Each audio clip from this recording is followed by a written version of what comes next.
Sir শুনতে পাচ্ছেন? জি, জি। হ্যাঁ, শুনছি। স্যার, আমাদের যে পরবর্তী প্রশ্নটা সেখানে আমাদের একজন শিক্ষার্থী বলেছে যে এই মানে গণতান্ত্রিক ব্যবস্থায় যেহেতু আ পলিটিক্যাল পার্টিস এর রাজনৈতিক দলগুলোর আ আ নির্বাচনে অংশগ্রহণ করার মাধ্যমেই যে পরবর্তী ক্ষমতায় আসে। তো এখানে নির্বাচনে যখন তারা অংশ নিতে চায়, তো তখন কিন্তু তারা বিভিন্নভাবে যে জনগণের যে মাইন্ডসেট সেটাকে ম্যানিপুলেশন করার চেষ্টা করে। তো এবং এই ম্যানিপুলেশনটা যে রাজনৈতিক দল খুব ভালোভাবে করতে পারে, জনগণ কিন্তু তার পক্ষেই মূলত ভোটটা দিয়ে থাকে এবং সেই রাজনৈতিক দলটাই পরবর্তীতে নির্বাচনে যে জয়লাভ করে। তো এখানে এই যে ডেমোক্রেটিক আ যে ওয়েটা বা এই যে কনসেপ্টটা বা প্রসেসটা, এইটা কি যে আ সাধারণ যে মানে জনগণ তাদেরকে ম্যানিপুলেশন এর একটা অস্ত্র হিসেবে কাজ করতেছে না? মানে এইটা ছিল তার একটা প্রশ্ন। মানে এটা কি একটা পজিটিভ কোনো কিছু হতে পারে কারো মানে জনগণের জন্য স্পেশালি? প্রশ্নটা মানে এইটা কার? ছিল প্রশ্ন। প্রশ্নটা কার? আমাদের এক শিক্ষার্থীর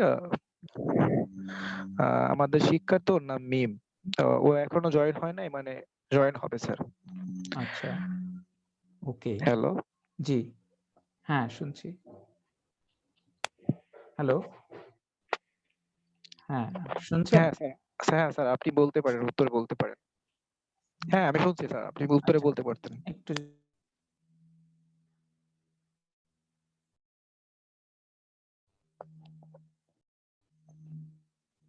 হ্যাঁ, স্যার আপনি উত্তরটা কন্টিনিউ করতে পারেন। সমস্যা নাই। আমি শুনছি।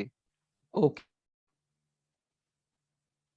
আম আচ্ছা, এখন এখানে সেটা তো এটা তো একটা গণতন্ত্রের এটা আপনি সৌন্দর্য বলতে পারেন, উইকনেস ও বলতে পারেন। সৌন্দর্যটা কি?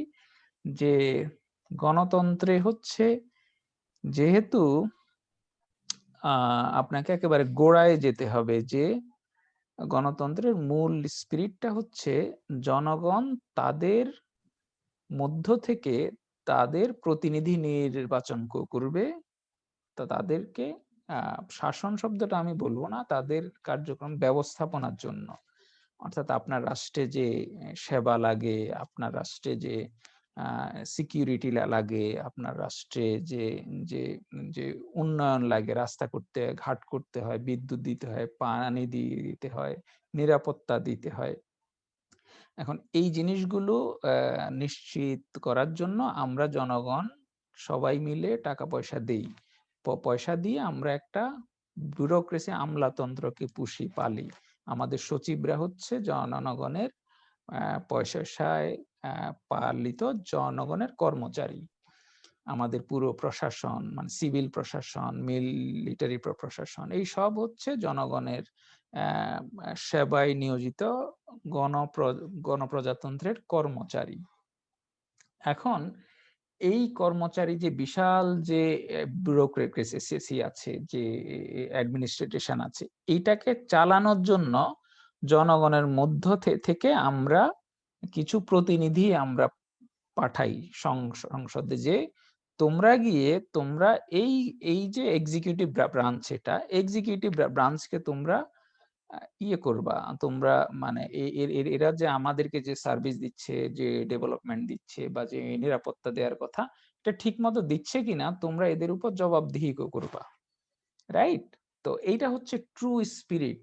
গণতন্ত্রের মূল স্পিরিটটা হচ্ছে আপনি এবং আমরা এখানে যে ৬-৭ জন জয়েন করলাম, আমরা প্রত্যেকে আমাদের মত দিয়ে আমাদের অধিকারটাকে আমরা ডেলিগেট করে আমরা একজনকে নির্বাচিত করে সংসদে পাঠাইলাম, যাতে করে ওরা এই জনগণের কর্মচারী যারা আছে প্রশাসনে, সিভিল অ্যাডমিনিস্ট্রেশনে, এরা যাতে ঠিকমতো কাজ করে, এরা যাতে ঠিকমতো ফাংশন করে, এদের উপর নজরদারি করা। এবং এরা ঠিকমতো ফাংশন না করলে এদেরকে অ্যাডমিনিস্ট্রেটিভ ট্রাইব্যুনাল আছে, বিভিন্ন প্রতিষ্ঠান আমরা করেছি, দুর্নীতি দমন কমিশন আছে, বিভিন্নভাবে এদেরকে জবাবদিহি করা। এবং এই যে জনগণের মধ্যে যাতে এই কোন ধরনের যদি আইনের লঙ্ঘন হয়, তখন এটা রেমেডির জন্য আমরা বিচার বিভাগ নামে, সেটাও জনগণের কর্মচারীদের একটা আলাদা উইং, রাইট? বিচার বিভাগ। এই বিচারকরাও কিন্তু জনগণের নিয়োজিত কর্মচারী, public servant. Because they are paid from your and my tax. আমরা সবাই মিলে এই বিচারালয় এবং প্রশাসনকে আমরা সবাই মিলে টাকা দিয়ে এদেরকে পুষছি। এখন এরা যাতে ঠিক থাকে, এরা যাতে ঠিক মতো কাজ করে, এটার ওভারসাইটের জন্য আমরা সংসদে একদল লোক পাঠাই। আমাদের ক্ষমতাটাকে ডেলিগেট করে আমরা কিছু লোকজনকে ইলেক্টেড করে পাঠাই। এখন এই ইলেক্টেড করে পাঠানোর জন্য এখন সমাজে ১০ জন লোক থাকলে ১০ জনের ১০ টা মত, রাইট? তো সমাজে যেটা হয় তখন বিভিন্ন দল উপদল গড়ে উঠে যে না ওকে আমি রাষ্ট্রটাকে সমাজটাকে এভাবে দেখি, এইটা হচ্ছে আমার আদর্শ। হ্যাঁ, আমি আমি মোর মুক্তবাজার অর্থনীতি চাই। আরেক দল বলবে যে না পুরো মুক্তবাজার অর্থনীতিতে ক্রুনি ক্যাপিটালিজম হয়, এটা হয় সেটা হয়। আমি একটু ওয়েলফেয়ার ইকোনমি চাই।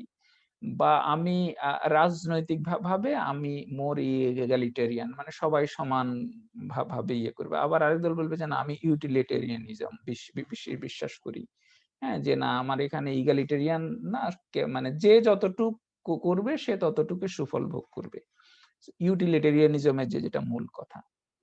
তো এই যে সমাজের মধ্যে তখন জনগণের মধ্যে বিভিন্ন স্ট্রিম অফ থট গড়ে ওঠে, যে স্ট্রিম অফ থটটাকে একে অপরের সাথে কম্পিট করে এবং জনগণকে পারসিউ করে যে ওকে আপনি এইটার বেনিফিট এটা, এটার বেনিফিট এটা। তখন দুই পক্ষের মধ্যে বা এখানে যদি অনেকগুলো পক্ষ থাকে সব পক্ষ মিলে জনগণকে কনভিন্স করার চেষ্টা করে যে আপনাদের জন্য এই পথটা ভালো। এই মতের করে যদি আপনারা জনগণের প্রতিনিধি সংসদে পাঠান, এরা রাষ্ট্রটাকে ওইভাবে পরিচালনা করবে এবং সেটা আপনাদের সবার জন্য ভালো হবে। সুতরাং এই যে আপনি জনগণকে বোঝানো, জনগণকে বিভিন্ন ইনফরমেশন দেয়া, সেটা গণতন্ত্রের বেসিক ফান্ডামেন্টালস, ওটা থাকবেই। এখন হ্যাঁ, এখানে ম্যানিপুলেশনও হয়, যে দেখা গেছে আমাদের গত ১-২০০ বছর এক্সপেরিয়েন্স থেকে যে যাদের টাকা আছে তারা এই পাবলিক ওপিনিয়ন বিল্ডিং এর যেসব চ্যানেল আছে এই চ্যানেলগুলোকে দে ম্যানিপুলেট। হ্যাঁ, ওরা ধরেন এই যে টিভি চ্যানেল, সংবাদ মাধ্যম, সংবাদপত্র, এই বা যাদের টাকা আছে তারা অনেক বড় বড় সমাবেশ করছে, যার টাকা কানায় সে পারছে না। তো এইভাবে এটা টাকার একটা প্রভাব চলে এসছে। এবং যে প্রশ্ন করেছে সে একটা ভালো জায়গায় করেছে, কারণ এটা গণতন্ত্রের একটা one of the fundamental weaknesses হিসেবে ধরা হয়, যে এই যে অর্থের কারণে বা বিভিন্ন কোটারি স্বার্থ যে জনগণের মত প্রকার মানে মতামত বিল্ডিং এর এই প্রক্রিয়াটাকে যারা যে ম্যানিপুলেট করে, এইটার সলিউশনও আবার ভাবা হচ্ছে বিভিন্ন দেশে, যে আপনি যদি আমরা যেহেতু জনগণের জন্য রাজনীতি করা এবং জনগণের পক্ষ হয়ে সংসদে গিয়ে এই সরকারি মেশিনারি গুলোকে নিয়ন্ত্রণ করার বিষয়, সুতরাং জনগণের দিক থেকে জনগণ যখন এত কিছুই করছে, টাকা দিয়ে প্রশাসনের লোক কর্মচারী পালছে, আর্মির কর্মচারী পালছে, বিচার বিভাগের কর্মচারী পালছে, তাহলে তারা টাকা দিয়ে এই নির্বাচন পদ্ধতিটাকেও তারা টাকা দিয়ে চালাক, যাতে করে যার বিলিয়ন ডলার আছে সে $1 মিলিয়ন দিয়ে একজন দুজন এমপি না কিনতে পারে, রাইট? তো এই বিতর্কটাও আছে। এটা হচ্ছে গণতন্ত্রের একটা, আমি বলবো একটা হেলদি পার্ট, বাট এটাকে কম্প্রোমাইজ করে ফেলা হয়েছে। এখান থেকে উত্তরণেরও একটা চেষ্টা আছে ওয়ার্ল্ড ওয়াইড। আশা করি প্রশ্নের উত্তর পেয়েছেন। জি। হ্যাঁ, আচ্ছা, উত্তরটা আশা করি পেয়েছে। অনেক ভালোভাবে দিয়েছেন আপনি। হ্যাঁ, আমাদের একজনের প্রশ্ন আছে। অনিকা আপু, আপনি আপনার প্রশ্নটা করতে পারেন। থ্যাংক ইউ বদি। Good evening everyone. আমার কোয়েশ্চেনটা আসলে আরেকটু আগের স্যার যে অ্যান্সারটা দিচ্ছিলেন ওইটার সাথে কাইন্ড অফ রিলেভেন্ট, যখন হচ্ছে কোয়েশ্চেনটা ছিল যে মাইনরিটিদেরকে আসলে রিপ্রেজেন্ট করে কিনা, লাইক যখন ডেমোক্রেটিকলি কোনো প্রেসিডেন্ট ইলেক্ট হয় তখন আসলে যারা তার পক্ষে ভোট দেয় নাই তাদেরকে আসলে কতটা রিপ্রেজেন্টেশন হয়। তো এই ক্ষেত্রে স্যার বলছেন যে হচ্ছে ডোনাল্ড ট্রাম্পের মতো যেই ধরনের প্রেসিডেন্টরা ইলেক্ট হয়, যে যারা আসলে একটা নির্দিষ্ট পার্টিকে বা নির্দিষ্ট থটের মানুষকে রিপ্রেজেন্ট করার কথাই ভাবেন, তো তাদেরকে চেক অ্যান্ড ব্যালেন্স করার জন্য হচ্ছে ইনস্টিটিউশন ফাংশন করে।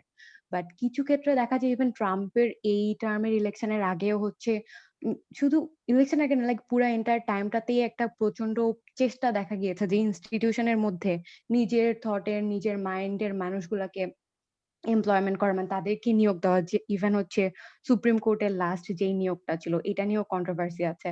ইভেন ইউএস এর মতো কান্ট্রিতেও যখন এরকম টেন্ডেন্সি, এন্ড বাংলাদেশ বা আমাদের মতো মানে সাবকন্টিনেন্ট বা যারা হচ্ছে ডেমোক্রেসিতে মানে ডেভেলপ হয় নাই, সেকেন্ড স্টেজ বা থার্ড স্টেজে যায় নাই, সেসব কান্ট্রিতে তো এই বিষয়টা আরো বেশি প্রমিনেন্ট থাকে।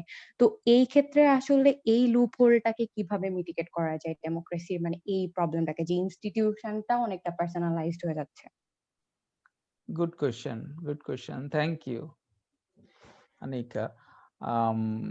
It's a quite কি বলে, এটা খুবই ভাইব্রেন্ট একটা ডিবেট, কারণ আপনি যে বিষয়টা আনলেন এটা আমেরিকাতে এবং ওয়ার্ল্ড ওয়াইড একটা গুরুত্বপূর্ণ বিষয় হচ্ছে জাস্টিস নিয়োগ। আমি এটা বিষয়কে ভাগ করে বলছি, একটা সুপ্রিম কোর্টে জাস্টিস নিয়োগ বা কোর্টে জাস্টিস নিয়োগ, আরেকটা হচ্ছে অ্যাডমিনিস্ট্রেশনে নিয়োগ। তো জাস্টিস নিয়োগের ক্ষেত্রে ইউএস সিস্টেমটাই হচ্ছে এমন, এটা রাজনৈতিক আর কি, অর্থাৎ ওখানে সুপ্রিম কোর্টে জাস্টিস নিয়োগ দেয়া হচ্ছে রাজনৈতিক ভাবে। হ্যাঁ, এটাই ওদের নর্মস, এটাই ওদের ট্র্যাডিশন, যে রিপাবলিকান গভর্নমেন্ট থাকলে ওরা চেষ্টা করে যে, এবং আপনাকে একটা বিষয় মাথায় রাখতে হবে যে ইউএস সুপ্রিম কোর্টে বা ফেডারেল কোর্টগুলোতে জাজ নিয়োগ হচ্ছে ফর লাইফ, মানে আনলেস আপনার মোরাল টার্পিটিউড বা অন্যান্য উইকনেসের কারণে আপনাকে ইমপিচ করা হয়, কিন্তু you are recruited for life, ওখানে কোনো এজ লিমিটও নাই। এখন যে যে কারণে কোনো একজন জাস্টিস যদি মারা যায়, তখন যে সময় যে গভর্নমেন্টে থাকে ওরা এটাকে একটা অপরচুনিটি হিসেবে নিয়ে ওরা যেটা করে, যেটা বাংলাদেশে না আর কি, বাংলাদেশে তো খুব দলীয়ভাবে একেবারে বাজে লোকদেরকে জাস্টিস হিসেবে বসায় দেয়, অর্থাৎ ব্যাক বেঞ্চার আমার দল করে ওই জন্য ওকে আমি দিয়ে দিলাম। আমেরিকাতে হচ্ছে, হ্যাঁ, ওরা দেখে যে আমার আইডিওলজির সাথে যায়, বিশ্বাসের সাথে যায়, এইরকম লোককে আমার আমার করতে হবে, জাজ করতে হবে। সেখানে অনেক রকম ভেটিং আছে, এখানে কংগ্রেশনাল সিনেট একটা বিশাল রোল প্লে করে, ওখানে সিনেট হিয়ারিং হয়, ওটা অ্যাপ্রুভ করতে হয়। So it's not as simple যে ডোনাল্ড ট্রাম্প আসলো একজনকে জাস্টিস করে দিল, ওইটা সেনেট যদি অ্যাপ্রুভ না করে ওটা নিয়োগই হবে না। সো এখানে দেখেন ইনস্টিটিউশনাল ব্যালেন্সটা দেখেন, আপনাকে একই সাথে প্রেসিডেন্ট যদি রিপাবলিকান হয়, সেনেট যদি মানে ডেমোক্রেটদের হয়, তাহলে ও জাস্টিস নিয়োগ করতে পারবে না, মানে ও নাম প্রপোজ করতে পারবে, ওর দিক থেকেই আসবে, কিন্তু senate can block it.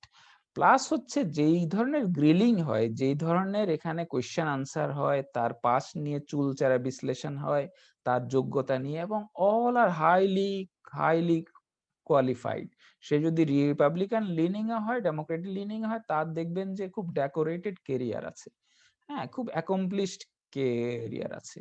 So ওইখানে তারপরও মানে এই যে রাজনৈতিক বিবেচনায় যে জাস্টিস নিয়োগ দেওয়া হয়, এগুলো নিয়ে অনেক ধরনের বিতর্ক আছে, এটা সংস্কার করার কথা বলা হচ্ছে। হ্যাঁ, বাট আমি জাস্ট ওই বিষয়টা বললাম যে এখানে ধরেন এটা রাজনৈতিক নিয়োগ, কিন্তু তারপরও ইনস্টিটিউশন গুলো এমন ভাবে ফাংশন করে যে এখানে একটা বাজে লোককে জাস্টিস হিসেবে বসায় দেওয়ার কোনো সুযোগ নাই, এবং যার ফলে যেটা হয়েছে অতীতে এবং বহুবার, যে ডেমোক্রেটরা একজন জাস্টিসকে নিয়োগ দিয়েছে, সে রিপাবলিকানদের আইডিওলজি মতো জাজমেন্ট দিচ্ছে, বা কারণ এখানে আপনি দেখেন ডেমোক্রেট এখন তো উদার গণতন্ত্রী, আর রিপাবলিকানটা হচ্ছে কনজারভেটিভ। কনজারভেটিভ কি, ওরা ধরেন অ্যাবর্শন রাইটস, হ্যাঁ, এই তারপরে এই যে মাইগ্রেশন নিয়ে, এগুলো নিয়ে, সবগুলো নিয়ে ওদের কনজারভেটিভ একটা অবস্থান। হ্যাঁ, ধর্মীয় ভাবে ওরা একটা কনজারভেটিভ। তো ওরা ওই আদর্শের বিচারক নিয়োগ দেওয়ার পরও দেখা গেছে যে রিপাবলিকানদের নিয়োগকৃত বিচারকরা অনেক উদার হয়ে গেছে জাস্টিস হিসেবে নিয়োগ পেয়ে। তো এই যে ধরনের ওখানে অনেক ধরনের কমপ্লেক্স ডায়নামিক্স কাজ করে। দ্বিতীয় যে বিষয়টা বললেন অ্যাডমিনিস্ট্রেশনের ক্ষেত্রে, আমেরিকাতে একটা ইউনিক সিস্টেম, যে যেখানে যে এক্সিকিউটিভ ক্ষমতায় আসে, যেমন ধরেন এখন বাইডেন আসলো, তার সাথে অ্যাডমিনিস্ট্রেশনের প্রায় কয়েক হাজার লোক সে অ্যাডমিনিস্ট্রেশনে রিক্রুট করবে।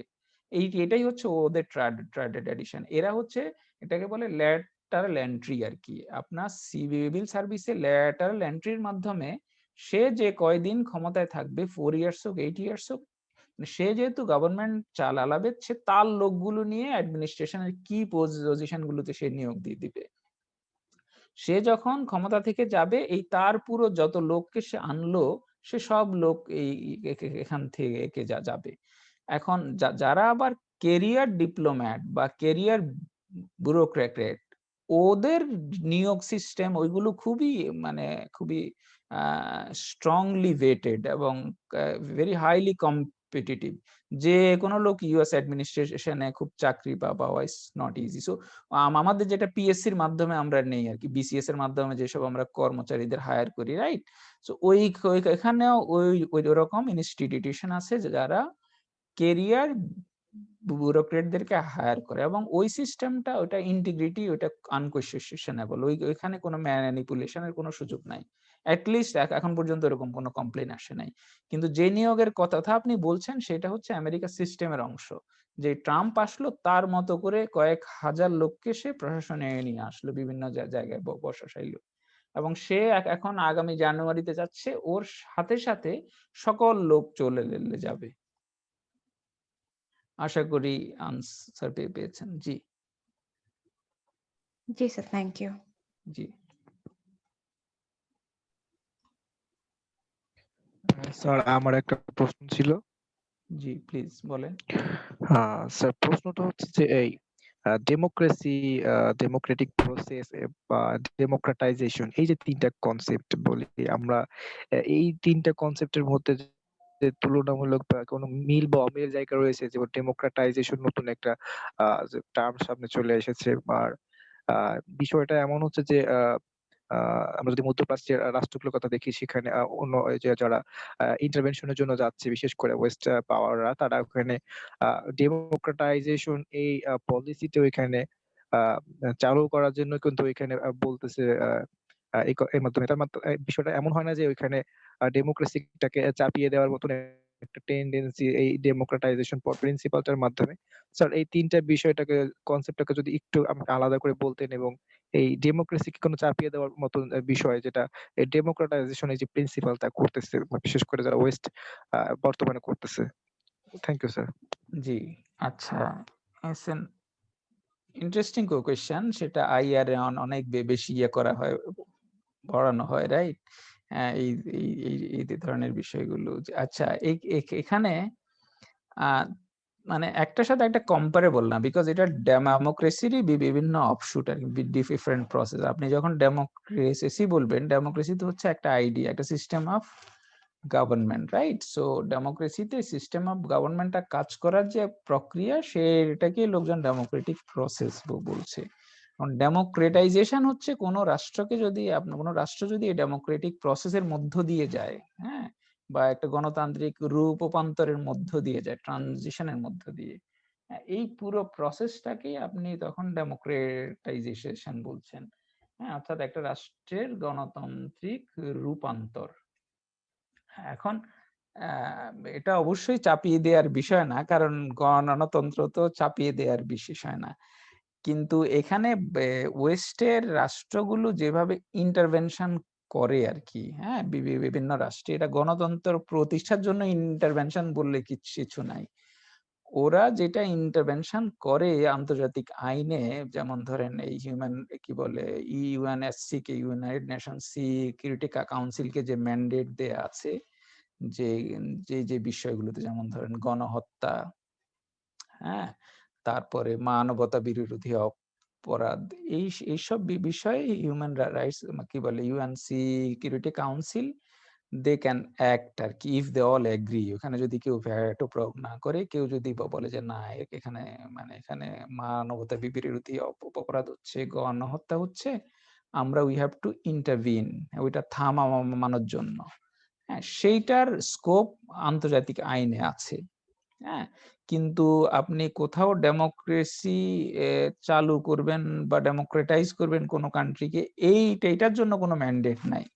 হ্যাঁ, এইটা হচ্ছে যার যার রাষ্ট্রের সোভরেইন বিষয়, এবং ওইটা আবার ইউএন চার্টারে এটা গ্যারান্টিড আর কি, যে আপনার সোভরেইনটি নিয়ে বা আভ্যন্তরীণ বিষয় নিয়ে অন্য রাষ্ট্রগুলো বা ইউএন সদস্য রাষ্ট্রগুলো কোনো হস্তক্ষেপ করতে পারবে না।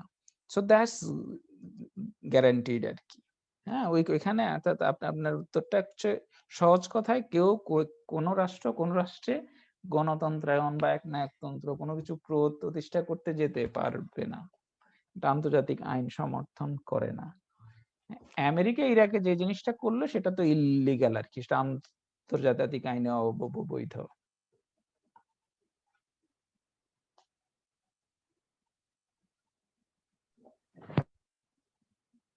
জি। হ্যাঁ, ধন্যবাদ স্যার। উত্তরটা পেয়েছি। স্যার, এই ক্ষেত্রে আমি যদি এই প্রশ্নটাকে যদি আরেকটু লম্বা করে যদি বলি, আমি আফ্রিকার কথা যদি বলি, সেখানে যে আপনার ডিকলোনাইজেশনের ফলে শুধু আফ্রিকা বলবো না, যে নতুন যে রাষ্ট্রগুলো মূলত 50 সেকেন্ড ওয়ার্ল্ডের পরবর্তী যে রাষ্ট্রগুলো হয়েছে তাদের আহ রাষ্ট্র ব্যবস্থার ক্ষেত্রে যে স্যার মূলত প্রত্যেককে ডেমোক্রেটিক ওয়েতে যাওয়ার কথা বলা হয়েছে। বিশেষ করে আফ্রিকার কথাই বলবো, যে সেখানে যে নতুন সদ্য স্বাধীনতা প্রাপ্ত যে রাষ্ট্রগুলো, তাদের মানে স্বাধীনতার পরপরই যে তাদের যে স্ট্রাকচারটা ধরে রাখার জন্য যে এই ডেমোক্রেটিক পলিসিটাকে ফলো করার কথা বলা হয়, এবং সেই মূলত ডিকলোনাইজেশনের ফলে যে নতুন সদ্য রাষ্ট্রগুলো হলো, তাদের এই ডেমোক্রেসিকে মেইনটেইন করার জন্য মূলত ফ্রি মার্কেটের যে বিষয়টা বা মার্কেট ইকোনমির কথাগুলো, যে বিশেষ করে ওয়েস্টার্ন যারা আছে তারা প্রচার করতে থাকে, এবং এই ফ্রি মার্কেটের যে বিষয়টা বা ইকোনমিক ডেভেলপমেন্ট বা এই জিনিসগুলোর জন্য যে ডেমোক্রেসিটাকে খুবই দরকার, যেটা বিশেষ করে আমি আফ্রিকার কথা বলি, সেখানে প্রয়োগ করা হলো, এবং আহ, বলা হচ্ছে যে আফ্রিকায় এই কনসেপ্টটা প্রয়োগ করার মাধ্যমে যে নিও কলোনিয়ালিজমের যে বিষয়গুলো, অর্থাৎ তাদের উপরে যে যে শোষণটা ছিল সেটা আবার করা হচ্ছে, সেটা এখন সামনে প্রকাশ পেয়েছে। তো প্রশ্নটা আমার হচ্ছে যে ডিকলোনাইজেশনের ফলে যে নতুন ডেমোক্রেটিক প্র্যাকটিসটাই কেন কারো করতে হবে? তার যে হিস্টোরিক্যালি যে বিষয়গুলো ছিল, যা তার যে হিস্টোরিক্যাল রুলিং গুলো যেগুলো ছিল, যেটা হতে পারে কলোনিয়াল এজে অথবা প্রি কলোনিয়াল এজে, সেটা কেন করতে পারবে না? আর এইখানে ডেমোক্রেসিকে প্র্যাকটিস করতে গেলে কেন তো ফ্রি মার্কেট বা ইকোনমিক ডেভেলপমেন্ট এইগুলোর দিকে নজর দিতে হবে? আচ্ছা, এখানে ২ টা বিষয় আপনাদেরকে একটু করতে হবে। সেটা হচ্ছে আম মানে ইউএনএ তে কিন্তু কোথাও ডেমোক্রেটিক করতে হবে এটা নাই বলা। কিন্তু রাইট টু সেলফ ডিটারমিনেশন আছে। হ্যাঁ? আপনি যখন কোনো জনগোষ্ঠী আত্মনিয়ন্ত্রণের অধিকার, হ্যাঁ? রাইট টু সেলফ ডিটারমিনেশন, এটা একেবারে ইউএন চার্টার বলেন, আন্তর্জাতিক হিউম্যান রাইটস এর যে বিভিন্ন ইনস্ট্রুমেন্ট আছে, ওইগুলোর একেবারে কোরে এটা। আপনি প্রথম দিককার এটা হচ্ছে এই এই আইন, যে আত্মনিয়ন্ত্রণের অধিকারের স্বীকৃতি। হ্যাঁ, এখন মানে এই ডিবেটটা একটু ট্রিকি। আপনাকে যখন আমি আত্মনিয়ন্ত্রণের অধিকার বলছি, তার মানে আপনি প্রশ্ন করতে পারেন, আমাদের বাংলাদেশে পার্বত্য চট্টগ্রামের লোক কি আত্মনিয়ন্ত্রণের অধিকার দাবি করতে পারবে কি না? হ্যাঁ, থিওরিটিক্যালি পারবে, আবার পারবে না। কারণ আবার ইউএন চার্টারেই বলা আছে যে ওই যেটা বললাম, যে কোন রাষ্ট্রের আভ্যন্তরীণ বিষয়ে মেম্বার রাষ্ট্রগুলো হস্তক্ষেপ করতে পারবে না। তো এখন এই থ্রেশহোল্ডটা কি, যে কখন আত্মনিয়ন্ত্রণের অধিকারটা বা জনগোষ্ঠীর সংখ্যা কত বড় হলে এটাকে অ্যাকসেপ্ট করা যাবে? আপনি দেখেন এই যে মধ্যপ্রাচ্যে যে কুর্দিদের অবস্থাটা দেখেন। কুর্দিরা যদি নিজস্ব স্বাধীন রাষ্ট্র পেত, তাহলে কুর্দিদের রাষ্ট্রটা মধ্যপ্রাচ্যের সবচেয়ে বড় হতো। প্রায় ধরেন মানে ইরান এবং টার্কির চেয়েও বড় হয়ে যেত। বিকজ কুর্দিদের অবস্থা ইরাকে, ইরানে, সিরিয়াতে, টার্কিতে, এই সবগুলো দেশে সে ছড়ায় ছিটায়। তো আত্মনিয়ন্ত্রণের অধিকারটা, যে কারণে এখানে কুর্দিদের ক্ষেত্রে no one is accepting, because এখানে ইরাক বলছে এটা আমার আভ্যন্তরীণ বিষয়, আবার টার্কি বলছে পিকেকে আমার আভ্যন্তরীণ বিষয়, ওটা আবার আমেরিকাকে দিয়ে ওটা ব্ল্যাক লিস্টেড করা হলো অ্যাজ এ টেররিস্ট অর্গানাইজেশন। হ্যাঁ, ইরান বলছে তো ওর আভ্যন্তরীণ বিষয়, সিরিয়া বলছে তার আভ্যন্তরীণ বিষয়। তো এই আভ্যন্তরীণ বিষয় এবং আত্মনিয়ন্ত্রণের অধিকারের প্রশ্নটা সবসময় মানে ইজ এট প্লে আর কি আন্তর্জাতিক রাজনীতিতে। আফ্রিকাতে যে ডিকলোনাইজেশন হলো, মানে সেটা তো আসলে রিট্রিট আর কি। ফ্রেঞ্চরা এখানে বা ব্রিটিশরা যুদ্ধ টুদ্ধ করে, মানে they are also tired, right? So ওইখানে আত্মনিয়ন্ত্রণের প্রসঙ্গটা, যেটা আত্মনিয়ন্ত্রণের অধিকার, ওই জায়গাটা থেকে এটা আসছে যে কোনো রাষ্ট্র যদি ধরেন আপনি একটা কলোনাইজ করলেন একটা রাষ্ট্রকে, আলজেরিয়াকে বা মরক্কোকে বা মালিকে, এখন সমগ্র জনগোষ্ঠী যদি আত্মনিয়ন্ত্রণের অধিকারের প্রশ্নে একাট্টা থাকে, হ্যাঁ, সেই ক্ষেত্রে এটা ইউএন রেসপেক্ট করার কথা, ইউএন এনশিওর করার কথা, রাইট? যে কারণে তারা পূর্ব তিমুরকে করলো, দক্ষিণ সুদানকে করলো, ইভেন কসোভোতে আপনি ন্যাটো যেটা এনফোর্স করলো, রাইট?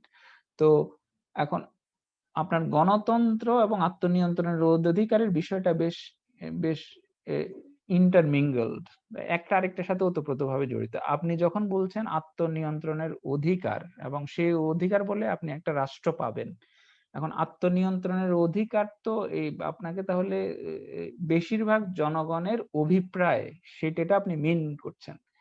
এটা বোঝানোর জন্য, এটা প্রমাণ করার জন্য আপনাকে রেফারেন্ডামের আয়োজন করতে হবে যে আসলে কত সংখ্যক লোক চায় এটা। স্কটল্যান্ড এবং ব্রিটেনের মধ্যে যে জিনিসটা হলো যে স্কটিশ আত্মনিয়ন্ত্রণের অধিকার চায়, রাইট? তো ব্রিটেন বললো যে ওকে, লেটস হোল্ড এ রেফারেন্ডাম। হ্যাঁ, তো রেফারেন্ডামে ব্রিটিশরা শো করলে যে না, মেজরিটি লোক আসলে স্বাধীনতা চায় না, আত্মনিয়ন্ত্রণ চায় না, রাইট? তো এই কারণে ডিবেটটা ট্রিকি। আপনি যখন আত্মনিয়ন্ত্রণের অধিকার বলে, দাবি বলে কোনো স্বাধীন রাষ্ট্র প্রতিষ্ঠা করবেন, ওই রাষ্ট্র ইনহারেন্টলি ডেমোক্রেটিক হওয়ার কথা, কারণ রাষ্ট্রটার প্রতিষ্ঠাই হয়েছে সংখ্যাগরিষ্ঠ জনগণের অভিপ্রায়। মার্কেট নিয়ে আপনি যে জিনিসটা বললেন সেটা নিয়ে আমি পরিষ্কার না, কারণ কেউ আসলে কোনো আন্তর্জাতিক আইন, কোনো সিস্টেম আপনাকে ফোর্স করতে পারবে না যে আপনি কি মার্কসিস্টিক ইকোনমি ফলো করবেন, না ক্যাপিটাল, না ওপেন মার্কেট ইকোনমি ফলো করবেন, আপনি ডাব্লিউটিও তে জয়েন করবেন না করবেন না, এইটা নিয়ে কেউ কাউকে ফোর্স করতে পারবে না। But what the international governance, international system do, যে আপনি যখন once you are a party to the WTO, you have to follow by the rules, right, set by the WTO. Once you are a member of the World Bank, ওদের ওখান থেকে যদি আপনি borrow করেন, you have to follow certain terms. Once you are a member of the IMF, ওদের কাছ থেকে যদি আপনি কোনো নেন, কোনো ধরনের টাকা পয়সা নেন, then you have to abide by their rules. হ্যাঁ, এইভাবে করে কন্ট্রোলটা হয়। এটা ব্ল্যাক এন্ড হোয়াইট না যে একটা রাষ্ট্র গিয়ে অমুক রাষ্ট্রকে বললো যে তোমার এখানে ওপেন মার্কেট করতে হবে, that no country can do, right? চায়নার অ্যাক্সেসই হইলো ডাব্লিউটিএ তে ধরেন আর্লি 2000 যেখান থেকে তার একটা বুম হইলো। হ্যাঁ, এর আগ পর্যন্ত তো চায়না 50 বছর ধরে ডাব্লিউটি এর মেম্বারই ছিল না, আর রাশিয়া এখনো বোধহয় ডাব্লিউটি এর মেম্বার না। সো কে কোন ধরনের ইকোনমি ফলো করবে, that is not dictated by the UN or any member country, that is actually dictated by the country itself. যে আমি যখন ডাব্লিউটি তে যাচ্ছি, আমি কোন অর্গানাইজেশনে মেম্বার হচ্ছি, ওইখানকার রুলস গুলো আমি অ্যাকসেপ্ট করছি কিনা বা না করছি।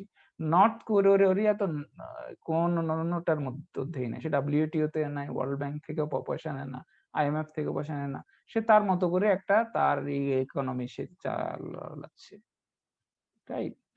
আশা করি আমি করতে পেরেছি, আনসার দিতে পেরেছি। ধন্যবাদ স্যার। হ্যাঁ স্যার, বুঝতে পারছি। স্যার, এবার একটা প্রশ্ন ছিল, প্রশ্নটা জানি না কেমন হবে। সেটা হচ্ছে যে এই যে প্রশ্নটা বর্তমানে যে মহামারী বাকিদের চলছে, কোনো প্যান্ডেমিক নাই, সিচুয়েশন, প্রশ্ন নাই, মানে মানে প্রশ্ন আমি চাচ্ছি যে অনেকেই আমাকে বিষয়টা মনে হচ্ছে করেন, টু ওয়ে না হোক আর কি, আপনার আলোচনা হয়তো অনেকের কাছে প্রাসঙ্গিক না না না হইতে না পারে। স্যার, না অনেকে আমার কাছে মেসেঞ্জারে প্রশ্ন দিয়েছিল, তো ওইখান থেকে সবগুলো লিখে আমি একসাথে করে রেখেছি। আচ্ছা, আবার অনেকে মনে করেন যে অন টাইম দিচ্ছে, তো সেই ক্ষেত্রে ওইখান থেকে আবার যুক্ত করতেছি।